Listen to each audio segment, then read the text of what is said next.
Dans quelques jours, naîtra un bébé un peu particulier. Avec son arrivée, la planète Terre comptera exactement 7 milliards d'habitants.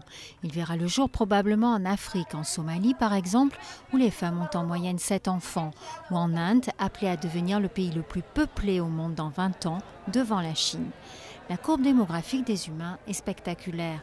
La population mondiale a doublé depuis 50 ans et pourrait atteindre 9 ou 10 milliards en 2050. Avec des différences énormes d'un continent à l'autre. L'Europe, la Chine où a été imposée la politique de l'enfant unique, le Japon font moins d'enfants. En revanche, la contraception reste inaccessible à beaucoup de femmes en Afrique. Résultat, il y avait 3 Européens pour 1 habitant de l'Afrique subsaharienne en 1950. Si rien ne change, en 2100, il y aura 5 Africains pour 1 Européen. Urbanisation anarchique, désertification, flambée des prix alimentaires sont les corollaires de cette démographie galopante. Mais la plus grande peur des spécialistes, c'est tout simplement de ne pas pouvoir nourrir tout le monde. Nous approchons un moment critique dans l'histoire de l'humanité.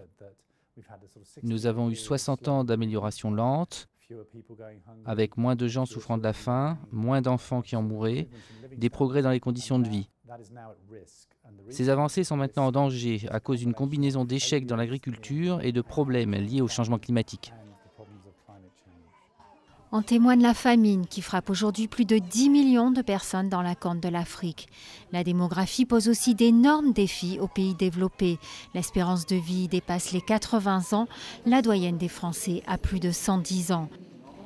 Le financement des retraites et des soins de santé fait exploser les déficits publics, contribuant à une crise profonde et durable des économies.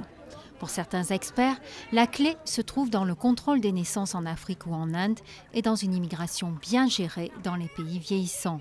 Mais les tabous sont là. Des centaines de millions de femmes n'ont pas accès à la contraception, souvent pour des raisons religieuses.